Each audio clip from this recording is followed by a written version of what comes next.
Hello, everyone, and welcome to Tom's Hardware Live. We are sitting down with hardware vendors at the all virtual CES 2021 this week to get a sneak peek at what they have planned for this year. I'm your host, Sharon Harding, Tom's Hardware Senior Editor, and joining us today is Jared Walton, Tom's Hardware Senior Graphics Editor. How are you, Jared? Doing good. Nice and bright and early on the West Coast. Yes, yes. That's CES life for you. Waking up early on the West Coast. Also here is Ed Chrysler of Sapphire Technology. How are you doing, Ed? I am doing fantastic, Sharon. Love it. Well, Ed is here to give us a look at what's going on with Sapphire graphics cards this year. So if you have a question for Ed, don't be shy. Just drop your question into the chat on Facebook or YouTube, and we'll try to answer it live on air. So Ed, 2020 was an exciting year for graphics cards with new GPUs coming out, but demand wasn't quite, or demand was there, I'm sorry, but stock was what was lacking. So what can consumers expect in terms of availability in 2021? I think now, again, this is my personal opinion. This isn't with inside data. I think early 2021, we're not going to see the big change up that everybody expects. I don't think we're going to suddenly see supply kickoff. And what I mean by that is this: you have to look back at 2020 and properly understand what took place. So, and I want to walk you through this because I don't think a lot of people really have taken the time to figure out what happened. So COVID hits. When COVID hit, factories all over Eastern Asia shut down, every place, and not just silicone factories, everything shut down. And there's a lot of infrastructure to developing a graphics card or a CPU or a motherboard. All these factories are shut down. 2 to 3 months later, they begin to come back up. But remember, they didn't come back up instantly. This was a ramp up.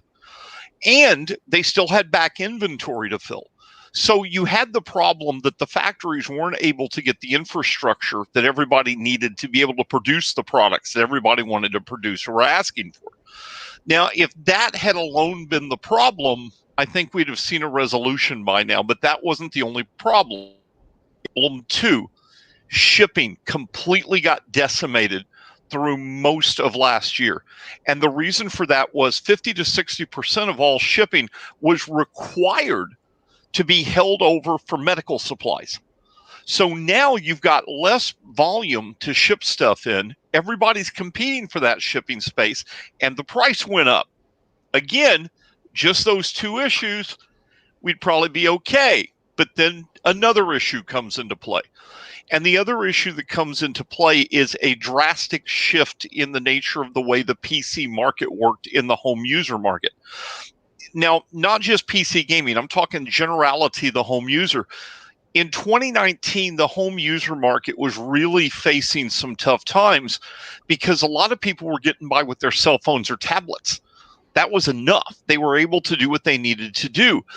Enter COVID, and now they have to work at home, and they've quickly come to realize that a tablet and a cell phone just doesn't cut it.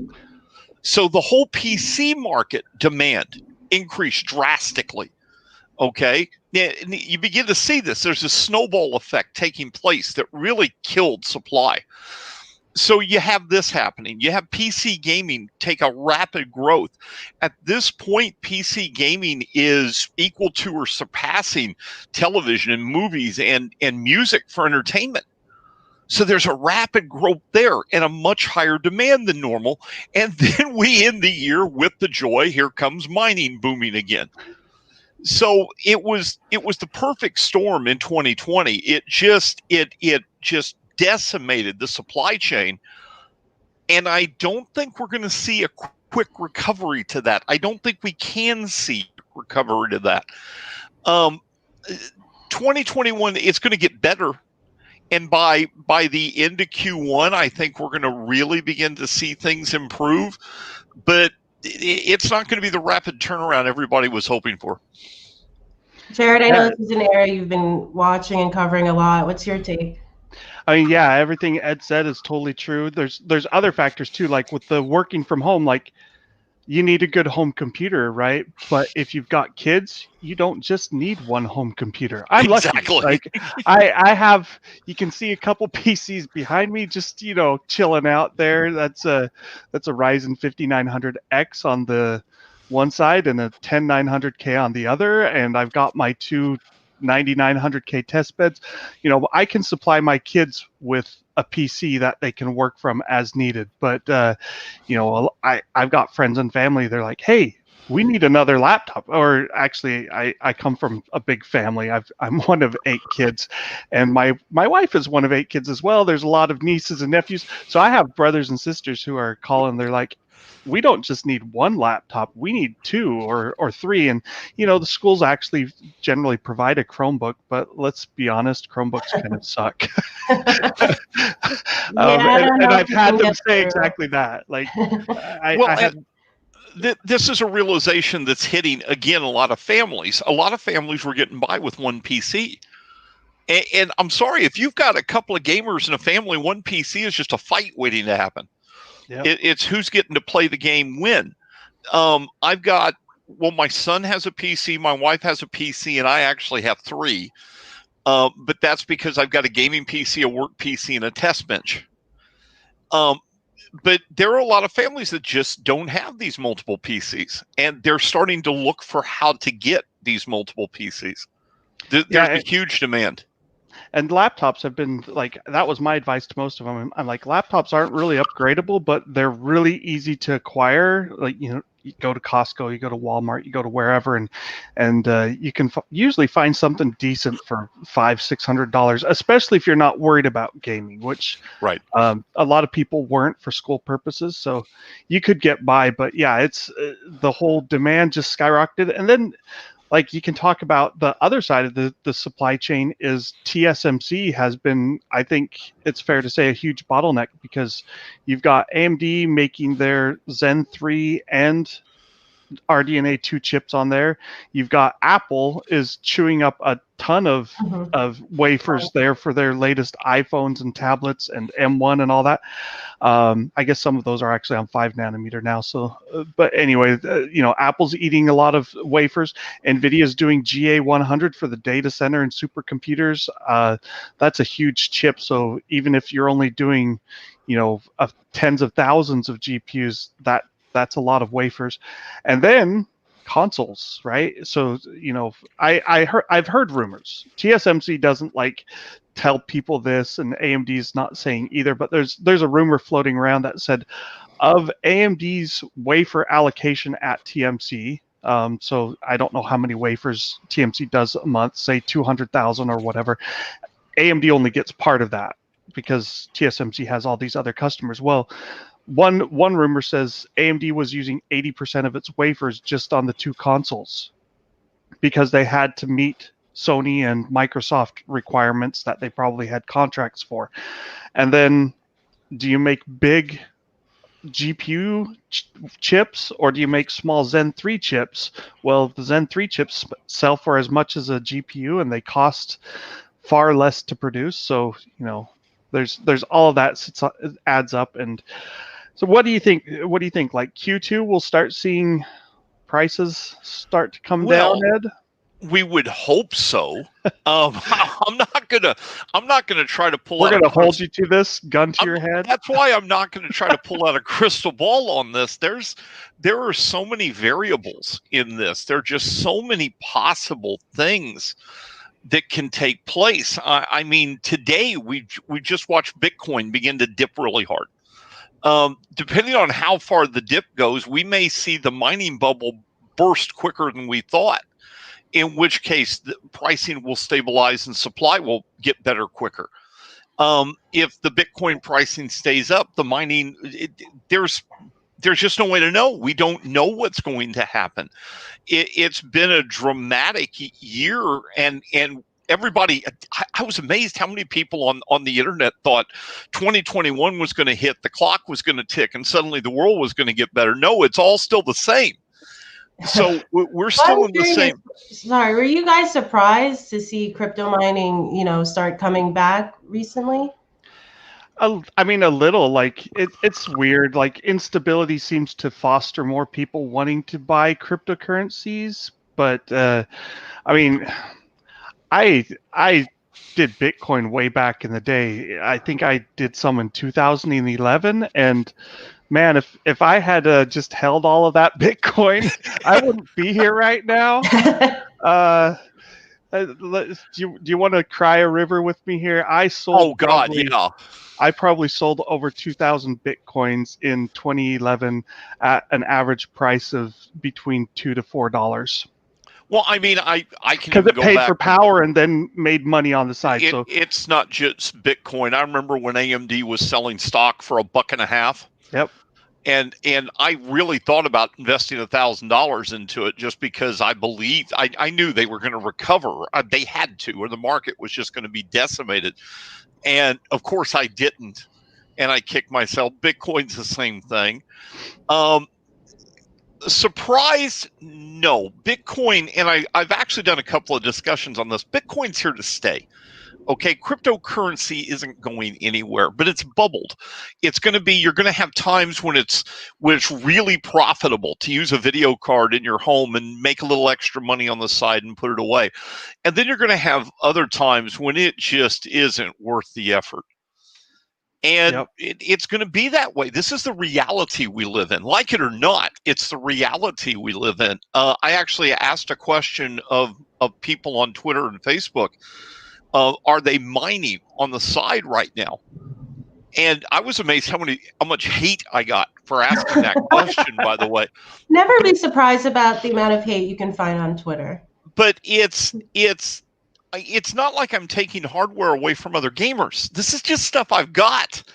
And so I turn on the mining and let it mine for a little bit. I make a couple of $100 every few months, and I use that. That goes in my Mad Money fund for a new video game or something I want to buy. I thought you'd be in the HODL group. Just to hold that money, hold those Bitcoins until they reach 100,000. I'm not a big fan of the concept of cryptocurrency. First, it can't be a currency. It can't be. It's too volatile. This is something that I know they don't like to hear. The cryptocurrency guys don't like to hear, but it's too volatile. When the value of a coin can change 50% in an hour, how can that be a currency? Cryptocurrency is more of a commodity. But then I have to wonder, a commodity of what? Most commodities, you actually have something tangible. If you do hog futures, you have pigs that can be used to make meat.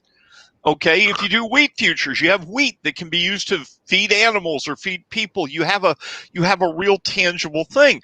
With cryptocurrency, you got to set a series of numbers that were calculated that have no practical meaning for anything. So sitting on it, no, because like I said, it's super volatile. It may spike really high, but then it's going to crash really hard. Yep. Yeah, you haven't met a fanboy until you've met a cryptocurrency fanboy. I know a few, and that's okay. You know what? If that's what they want to do with their computers, more power to them. Yeah, they'll need it. I got a question for this. Like, you've been working with Sapphire, you kind of have an inside track. Like, I assume RMAs and hardware failures because of cryptocurrency mining, like, they got to skyrocket, right? You'd be surprised how little they did. There was obviously an increase. Nobody's going to say there wasn't an increase. There had to be. But the increase is actually a lot less than you would believe it is. I would like to say, and I believe that's a tribute to the quality of the cards we produce. But I think some of it is the fact that most crypto miners, they're I'm going to use a gamer term. I don't know if I figure Jared's going to know this. It's called min-maxing. And what they do is they take everything into account and they look for maximum absolute return. And in the case of mini miners, they're using graphics cards, not the big companies that are doing this. Okay, these guys just run these cards till they die, throw them away, and buy more. I'm talking the individual that has 10, 15, 20 cards. They try to run their cards just long enough that they can then go to the used market and get a return on their investment. And that group, I think that's why you don't see the massive RMAs, because they turn them around quick enough that there's not going to be a big deal. mine for a few months, make some money or make some cryptocurrency, and then sell it on the Right. used market. I tell gamers, you want to really impact the miners, don't buy the used cards. If they can't sell those used cards, dude, you just ruined their whole marketing plan. So Yeah, it's gonna be interesting to see. I mean, like, so Bitcoin, for those of you who haven't been following the past couple of weeks, Bitcoin's previous high was around 20,000 back in 2017. It dropped down to 10,000 or so, wavered between like anywhere from 5,000 to 12,000, give or take. Early in 2020, it was around 8 or 9,000, I want to say. It crashed to about 3,500 in March, maybe COVID related, I don't know. And then it's been on a steady climb, and in the last month and a half or so, it just skyrocketed and went, as soon as it broke 20,000, then everyone gets excited. Hey, it's a new high. And it goes nuts. And it's an unregulated stock market kind of thing where there's no feds really cracking down on it. So it hit 40,000. Now it looks like it's quickly dropping back. I don't know how far it's going to go. I'm not a stock predictor, Bitcoin predictor, but it's down to like, I want to say 32,000 right now, but I'd have to actually look because it can change minute to minute. Ethereum, so you don't mine Bitcoin with a graphics card because it uses the SHA-256 algorithm, which is way optimized for ASICs that are just dedicated to that algorithm, and they mine at terahash per second, whereas your GPU does like a few hundred, maybe 1,000 mega hash or something like that. But Ethereum, there's ASICs for Ethereum, but GPUs are still viable for Ethereum because it uses more memory and some other factors. I want to say Ethereum right now, like if you have a 3080, potentially $5 to $10 a day, depending on the markets, which, it's super big in flux. And so a lot of miners are doing Ethereum, and I said 3080, but the 6800 XT, 6900 XT, 5700 XT, I ran some numbers like looking at the calculators, and 5700 XT is also supposed to be profitable, very profitable, which is why all of the GPUs are selling out super fast. In addition to demand from gamers, there's this demand for cryptocurrency miners, and so how long will that last is anyone's guess. If it crashes fast, like there's usually a lag too. So if Bitcoin crashes and Ethereum crashes right now down to early 2020 levels, it will probably still be a month or two before the miners really give up, because they're optimists on so many things. Like, oh, it'll come back. Just wait, guys. It'll come back. I get a kick out of people asking me why we don't do things to stop miners from buying cards. And the question is, what are we supposed to do? So we hear make mining cards, make cards specifically for miners and cards for gamers.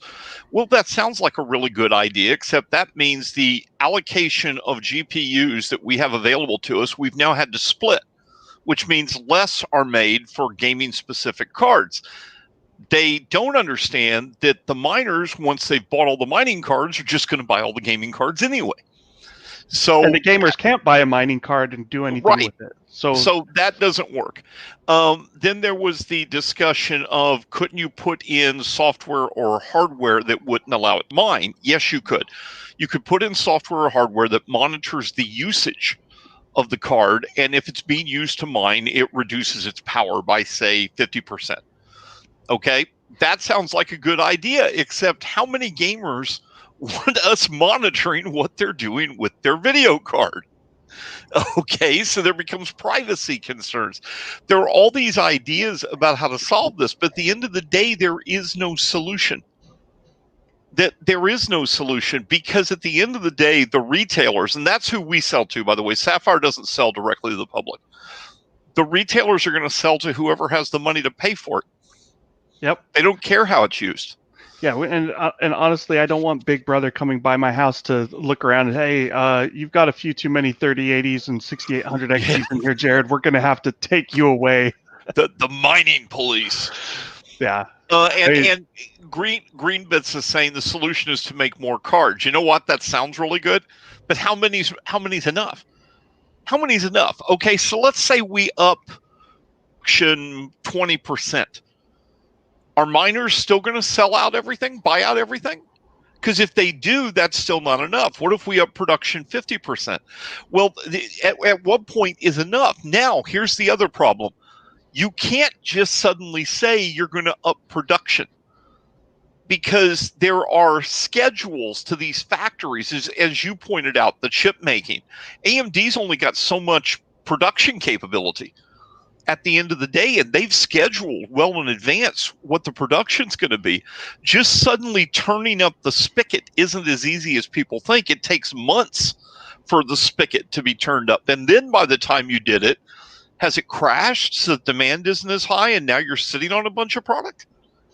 It's not as simple as making that more would never happen, Ed. Never. Not in that didn't 2017 happen with in the what 50, the 400 series, 500 series.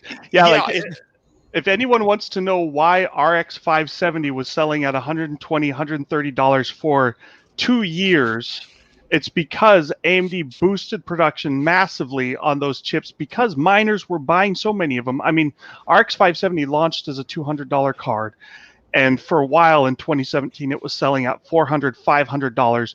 And there's like this 6 months or at least 5 months lag between ordering more chips and getting cards on the market for sale. And so AMD waited a bit because they thought mining's going to, mining didn't tailor off quick enough. And so finally, after a few months, they said, yeah, let's order a bunch of GPUs. And by the time the cards arrived, mining finally crashed, and so there's this glut of RX 570 GPUs floating around, and RX 580, and so for 2 years it took that long to sell out, and they really only sold out around the time the RTX 30 series launched because I don't know if it was mining, I don't think so, but finally there was enough of this pent up demand because of COVID that all of those cards got bought up, and the inventory's now gone finally. But it was crazy to see how long those sat around. I mean, the RX 560 was supposed to be $110 card, but who would buy that when a 570 costs the same price basically and is over twice as fast? Right. Javier is asking, what about limiting it to 1 card per address? Sounds like a really good idea. Do you know how long it'll take the miners to get around that? Yeah. About 30 seconds flat. I can tell you right now, I'm going to probably give somebody an idea, but I guarantee I know miners that are already doing this.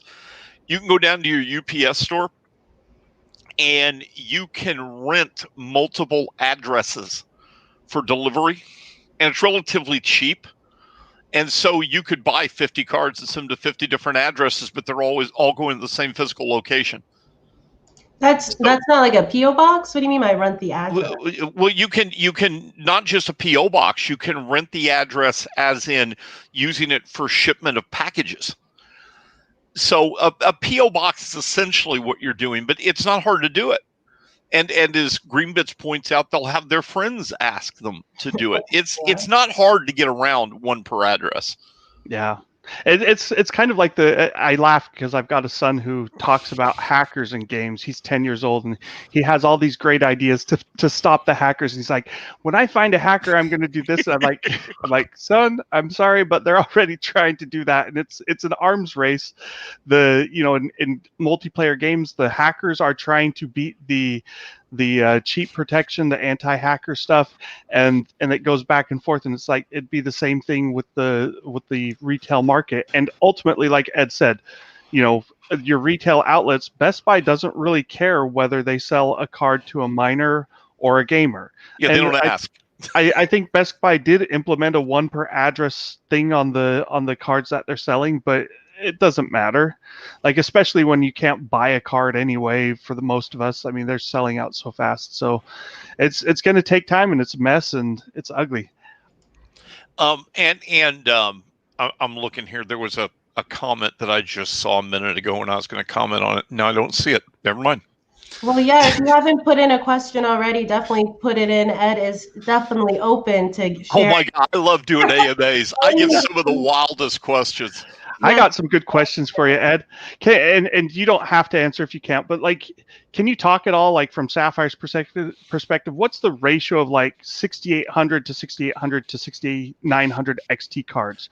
Like, is it 2 to 1 or 4 to 1 or No, obviously the higher end chips we get less of because they're binned more. That's just common sense. I'm not giving away a trade secret.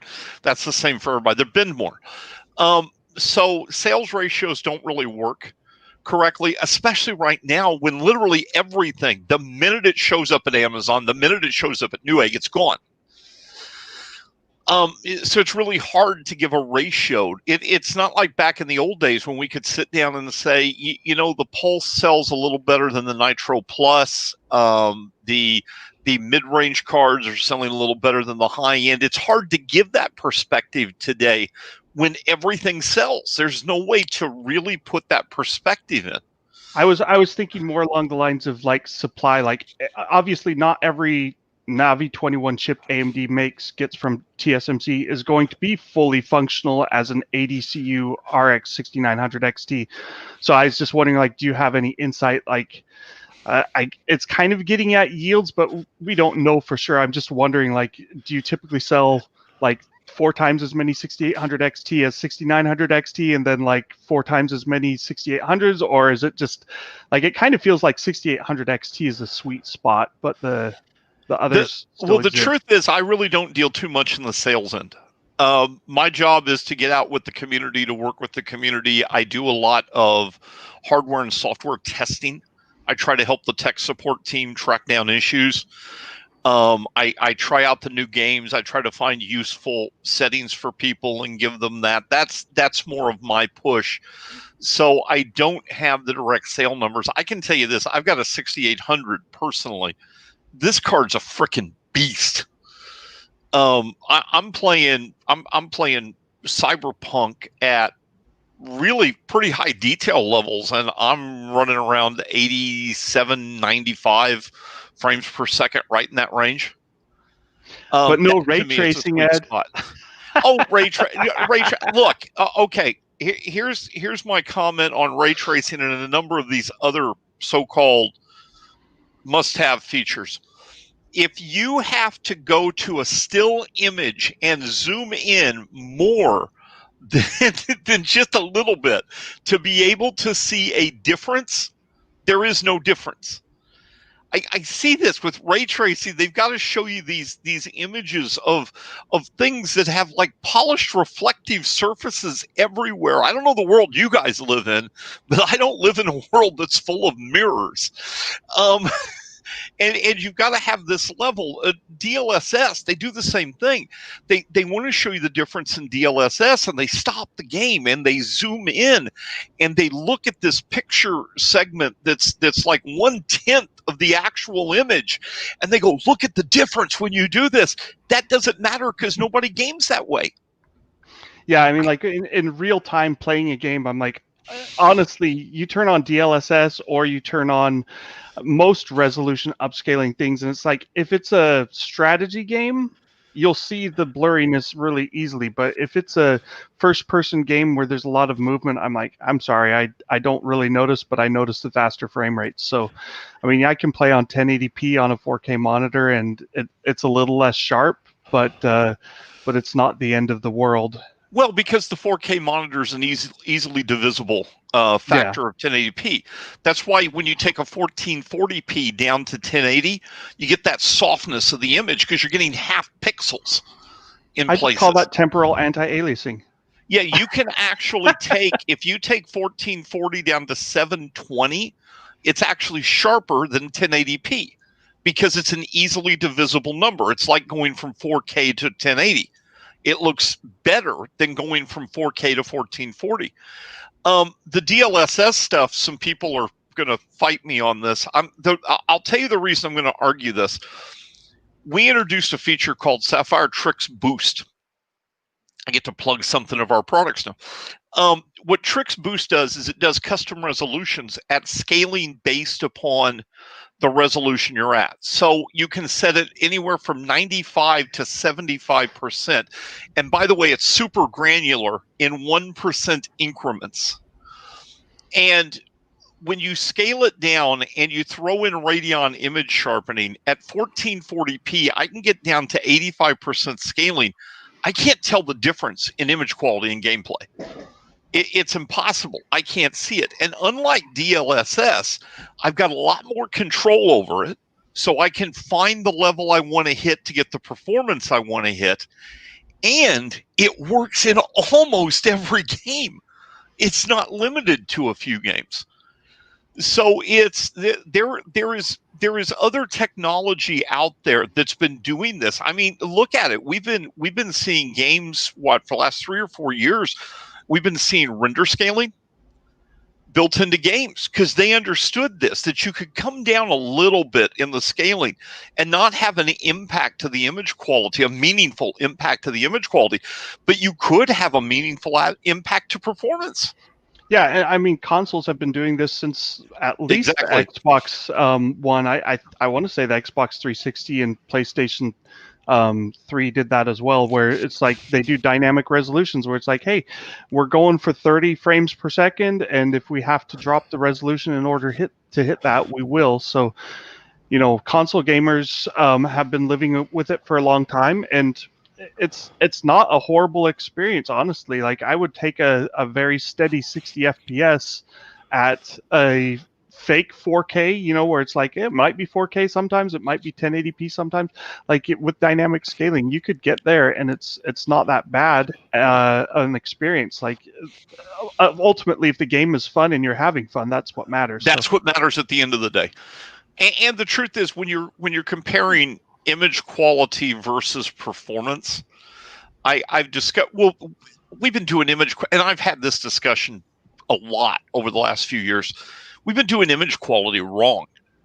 Okay, everybody thinks that you're supposed to play everything at the highest resolution you can at ultra, and ultra is nothing but a frame rate sucking vampire. It's a succubus. Okay, all it does is kill your frame rates. It's a placebo effect. It's real.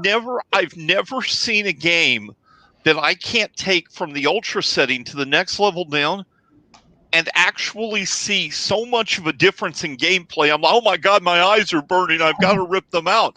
I've never seen that happen. The image quality is almost identical during gameplay. And I think this is the important part that we miss too often during gameplay. If you're going to take stills, if you're going to spend your whole life taking still glamour shots, play an ultra. You want all of that.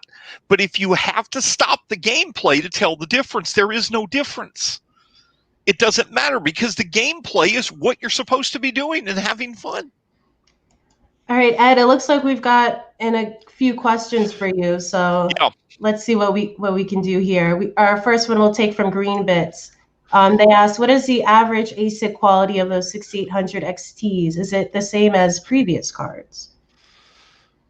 Or even Jared, I know you've done. Well, they're asking me a question that's usually seen at the manufacturing end.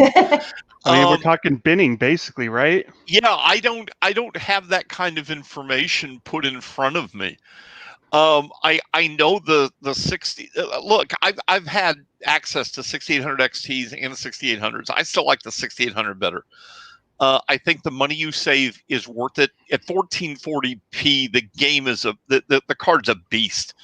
It just really is. It's a beast. I say it depends on the price that you can actually get the cards for. Well, that's true. It's only theoretically an $80 difference. Like that was AMD's official pricing, but like you're not buying 6800s for $580, and you're definitely not buying 6800 XT for $650. So it comes down to what they really cost. And right now, it's kind of an academic question. I get people asking me what's MSRP. That's a good question. Wouldn't we all like to know?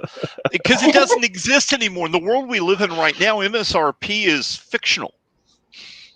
Ed, you mentioned earlier that Sapphire doesn't sell directly to consumers. You sell to the retailers. Ben asked if you guys have any thoughts on just selling directly to consumers.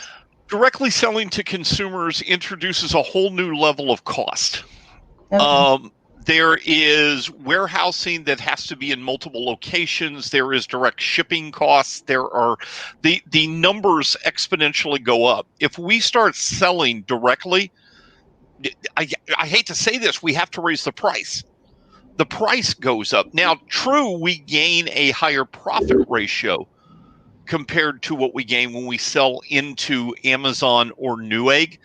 But there are cost benefits to the consumer for us doing this. It allows us to keep the cost a little lower and let Amazon and Newegg deal with the infrastructure like shipping product and storing it. Okay, people are really interested in how you guys are going to market, because Javier is asking, because you work exclusively with AMD Sapphire, do you get better samples than the rest of companies or a better price? I assume you get the best of the samples, right? You guys have the best. Actually, I'm not so sure we get better or worse, and I'm going to kind of avoid that question because it could tick off somebody somewhere. We get what we get, and we make the best card we can make. Which I guess is a question, you can ask to any GPU vendor. Like, there's no special treatment, right? From what we've seen, and Jared's been testing all the cards, so. I think that it's pretty much like the bigger vendors are able to do some binning. I mean, Sapphire has, what are your classifications? You've got the Pulse as your kind of your entry level, right? And then you've got Nitro Plus. Right. Nitro Plus SE sometimes. It's not always there. Nitro Plus SE tends to be a slight overclock and adding extra RGB. That's right. And then there's also like a Toxic, which is kind of like, they don't always exist, right? They're pretty rare. The problem with Toxic is over the top. Okay, it's like I'm trying to think of a good example of this. Jared, have you ever eaten at Ruth's Chris? Yeah, it's been a while, but I've been there before. Those are ridiculously expensive steaks. Ridiculously expensive steaks. And yet I've got a couple of steakhouses down here that I can go eat at and have the same quality of meat for about half the price. Ruth's Chris is Toxic. Toxic is over the top. Toxic is let's take everything and dial it up to 99 when it goes to 10 and see what we can create. It's difficult to do that. We always look at a Toxic. We look at a Toxic every generation of chip. And we never rule it out until we've really just reached the point that we can't see a way we can move it. Because at some point you got to realize, to go Toxic, you got to up the cost. And the question is the cost increase going to be justified to what you get? Will consumers want to buy it? So that's why you don't always see a Toxic. There's a lot of factors behind the scene. Are you guys going to have a Toxic for this 6800 XT? I cannot comment on the possibility or lack of possibility of a product we have not yet announced. That was perfect. What about the RX 6700 XT, RX 6500? I don't know they exist. Have you got one yet? No, I've got this. This is a. She pulled that out of. I pulled it out of my system that I'm running here. Yeah, he's been testing it. It's the reviews. I've got a roundup of 6800 XT cards I'm working on. Do you want the short take of it, Ed? Sure, I'd love to hear the short take. This way I can address it. Stock performance, like not doing anything but the factory overclock. I've got Asus, ASRock, and Sapphire. The Asus and the ASRock cards are, well, the MSRPs are higher. I don't know what the actual prices are. At stock, though, the difference between the three cards is less than 1%.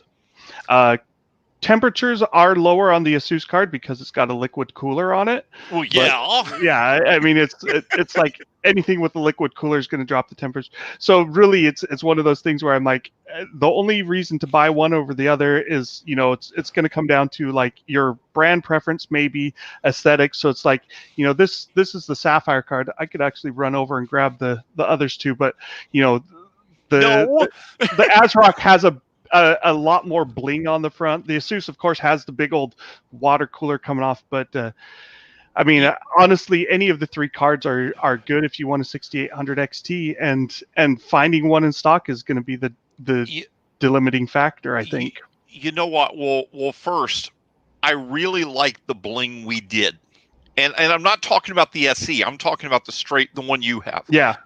I'm not a huge fan of ARGB. Now, that's not saying I think it's bad. It's just not something I do in my individual builds. Okay, for my personal PC, I've got no lights in my personal PC, but when I do a demo, I want to be able to show off the lights and stuff. I love the fact that we found a way to do tastefully simple with our RGB. It's not over the top. It's not crazy. It's not lights everywhere. It's lights put in just the right places, in my opinion. As far as the performance, I've been saying for years, reviewers have been, forgive me, because you're a reviewer. I was a reviewer for 20 years. Reviewers have been looking at video cards wrong for a while now.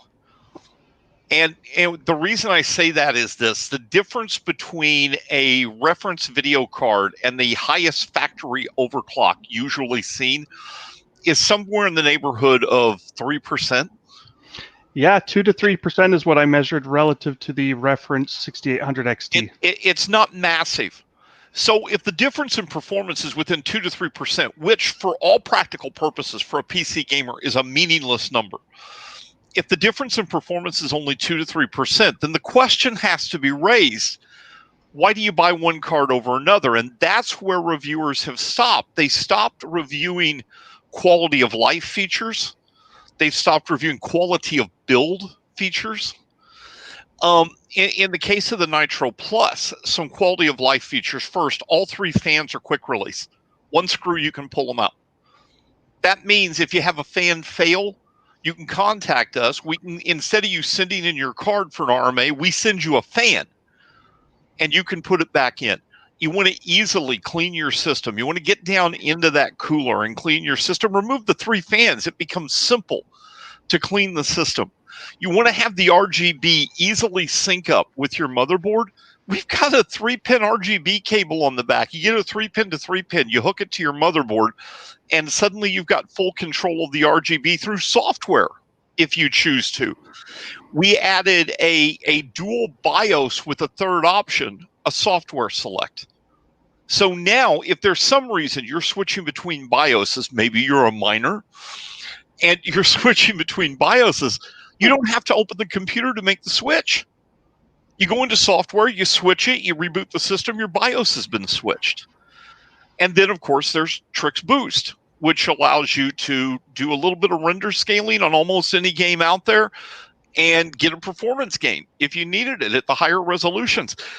These are the kind of features that should help you make a decision as to which card you want to buy. Which of these kind of features, these quality of life features, the quality of build features, are important to you and which ones aren't, in addition to price. They make the decision easier. Is that something you go into much or in your reviews, Jared? And I'm sure the reason why or why not. Oh, here we go. I got him on the spot. No, you know, like this past fall was a nightmare. Anyone who pays attention to graphics cards hopefully realizes that. Like, the first half or 3/4 of the year was just like nothing really happening in GPU land. We're just kind of trailing along, and then all of a sudden it's like 3080, 3090, 3070, 3060, 6800 XT, 6800, 6900 XT, and every one of those reviews is, I would say, a solid 2 weeks of work. Yes. So that's 7 new GPUs all launched in about 14 weeks, and I was just running flat out between reviews, which is why I've had the Sapphire. I apologize to Ed here. I've had the Sapphire card for like a month and a half between Christmas and all the other launches. Everything got pushed. It was a nightmare. It was a nightmare.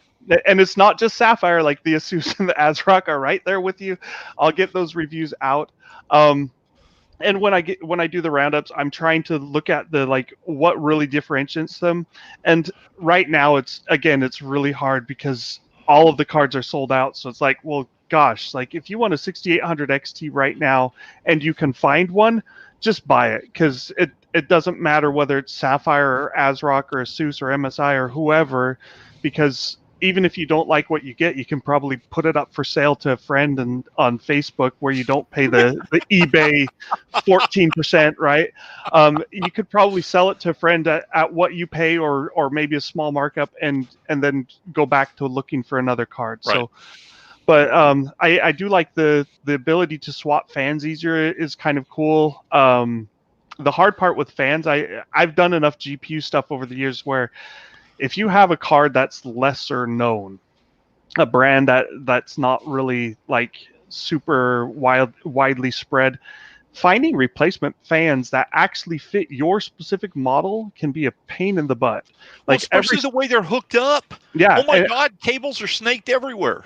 yeah, and like it's like almost every GPU you have a different setup where some have 3 screws, some have 2 screws, some have 4 screws, some have 1 screw, and where those screws are positioned is different. So it's like you're constantly like I think it was a PNY card fail back in the GTX 10 series era.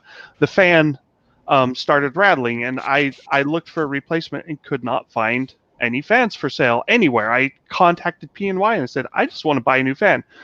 Never got a response, and I'm not trying to like throw them under the bus, but this is Go stuff ahead, like, under the bus, under the bus. this is stuff you have to kind of deal with if you own a product for 4 or 5 years.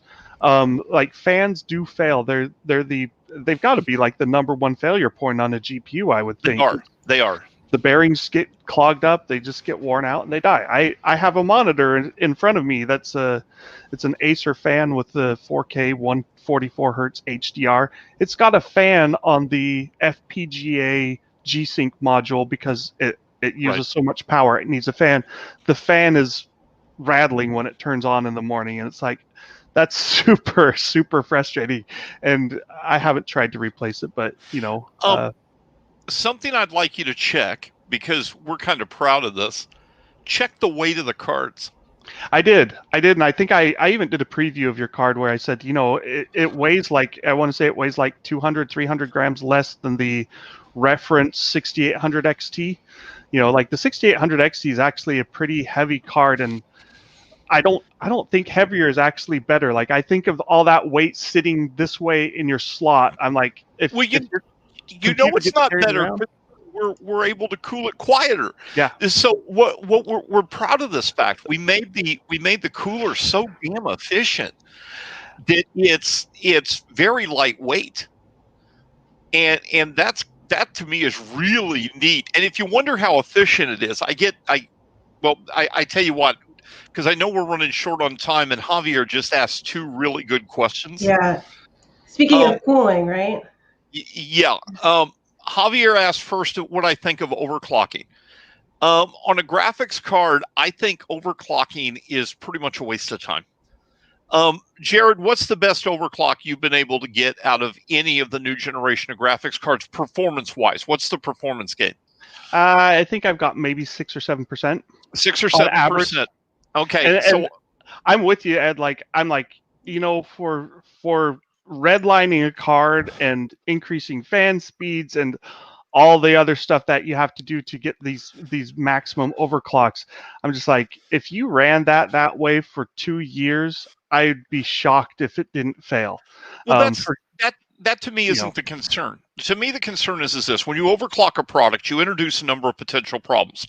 You introduce potential stability issues, which means if you have an instability, the first thing you have to do is stop all the overclocks. Because I love the people who are like, it's stable in everything else, but it crashes in this one game, and it's turn off all the overclocks, and you'll find the instability.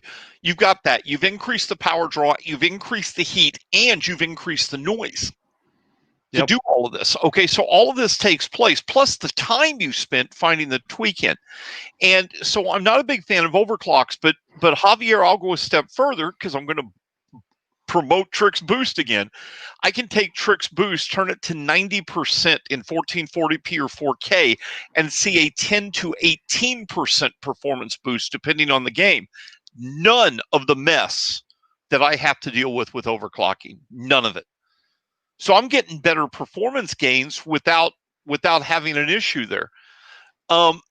The other question he asked, which I thought was really cool, because I love discussing this. He asked why card companies don't talk about VRMs on graphics cards like they do on motherboards.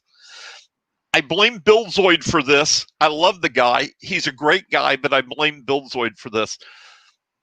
And the reason I say I blame him for this is Buildzoid is talking about high-end overclocking pushes.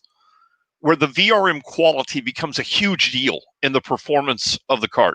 It really does. It becomes a huge deal. If you're not going to overclock your product, unless your motherboard or your video card is a complete piece of bleep, I did it for you. I'm not sure what the language requirements here are for you guys. Unless it's Sharon swears all the time. Unless it's a complete piece of shit and wasn't designed well, the VRM quality on those products is more than good enough to support their stock speeds. So there really isn't VRM quality. People get so hung up on that. Oh my God, they get crazy about what's the VRM setup. If you're not going to overclock it, who cares? And in the case of a video card, as we just discussed, overclocking doesn't give you enough gain to justify it. There you go. Those are those two questions. There we go. Lots of stuff from Ed today and Sapphire.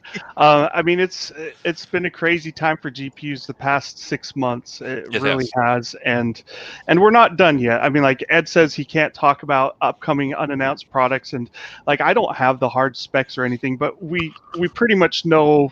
Like NVIDIA's got future cards coming, RTX 3060, RTX 3050, Ti probably, Ti maybe non-Ti. AMD's certainly got like their mainstream and budget RDNA 2 cards coming. Will they be here next month, in March, in June? I don't know exactly, but you know, it's something to keep an eye out for. I'm certainly interested in seeing like the Infinity cache of RDNA 2 on the Navi 21 it's really kind of cool that 128 meg cache makes a huge difference in how certain things behave. But I don't think you can put 128 meg on your mainstream and budget card. So it's like, how's that going to scale down? I don't know. But it's definitely things that we're looking forward to testing. And the good news is, you know, at some point, all of this shortages stuff will hopefully fade away and we can get back to actually buying the cards that we want and not worrying about whether they're in stock or not. We can get back to playing our games. That's right. I have a long backlog that I still haven't beat, so. 20 once a year for all of that. I'm about halfway through Cyberpunk. I think I'm about 25%. I don't know. It depends on how soon the story wraps up. There's so many side missions. Oh, dude, that's all I do is play side missions. I don't hardly play the main storyline.